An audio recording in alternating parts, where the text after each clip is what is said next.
દાહોદ જિલ્લાના ફતેપુરા તાલુકામાં ગૌ માતાને રાષ્ટ્રમાતા ઘોષિત કરવા માટે ફતેપુરામાં પદયાત્રા અને આવેદનપત્ર આપવાનું આયોજન કરવામાં આવશે। ગૌ માતાને રાષ્ટ્રમાતાનો દરજ્જો આપવા માટે સમગ્ર ગુજરાતમાં વ્યાપક ઝુંબેશ ચલાવવામાં આવી રહી છે, જે અંતર્ગત આગામી 7મી તારીખના રોજ ગુજરાતના દરેક તાલુકા મથકે મામલતદાર કચેરીએ આવેદનપત્ર આપવાનો કાર્યક્રમ યોજાનાર છે। આ અભિયાનના ભાગરૂપે ફતેપુરા નગરમાં પણ ભવ્ય આયોજન કરવામાં આવ્યું છે।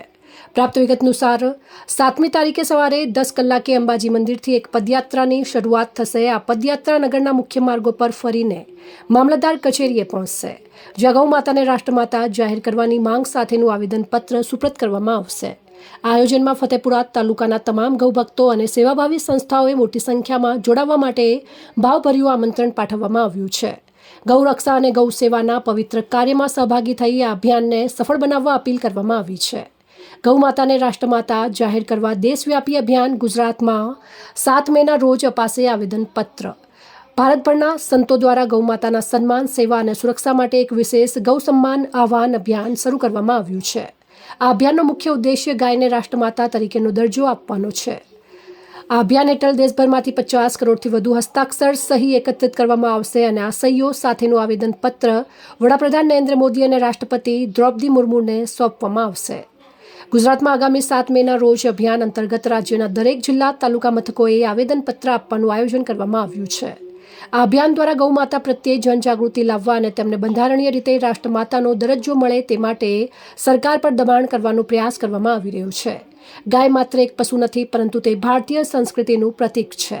તેને યોગ્ય સન્માન અને સુરક્ષા મળે તે માટે દેશભરના સંતોના આહવાનથી આ અભિયાન વેગ પકડી રહ્યું છે। જય શ્રી રામ, જય ગૌ માતા।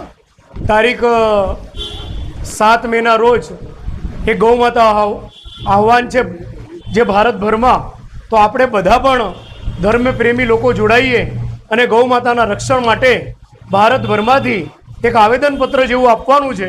તો આપણે પણ આપણે તાલુકા પંચાયતે જઈ અને આપણે ફતેપુરાના નગરના બધા લોકો જોડાય તેવી મારી પ્રાર્થના છે અને તમને સૌને નમ્ર વિનંતી છે।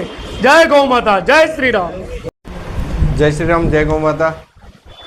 ભારતના તમામ સંતો દ્વારા આહવાન કરવામાં આવ્યું છે કે ગાયને સન્માન મળે, સેવા થાય અને સુરક્ષા થાય, એના માટે ગૌ સન્માન આહવાન અભિયાન આયોજન કરવામાં આવ્યું છે દેશભરમાં સંતો દ્વારા, જેમાં 50 કરોડથી વધુ હસ્તાક્ષર પ્રધાનમંત્રીશ્રી અને રાષ્ટ્રપતિશ્રીને આપવાના છે કે ગાયને રાષ્ટ્રમાતા જાહેર કરે તે માટે ગુજરાતમાં 7 મેના રોજ દરેક જિલ્લા તાલુકા લેવલે આવેદનપત્ર આપવાના છે। જય ગૌ માતા। આગામી 7 મેના રોજ સમગ્ર ગુજરાતમાં દરેક તાલુકા કક્ષાએ મામલતદાર કચેરીએ ગૌ માતાને રાષ્ટ્રમાતા ઘોષિત કરવા માટેનું આવેદનપત્ર આપવાનો કાર્યક્રમ યોજાવા જઈ રહ્યો છે। ત્યારે ફતેપુરા નગરમાં સવારે 10 કલાકે અંબાજી મંદિરેથી પદયાત્રા શરૂ થશે, જેમાં સૌ ગૌભક્તોને જોડાવા માટે આપ સૌને આમંત્રણ છે।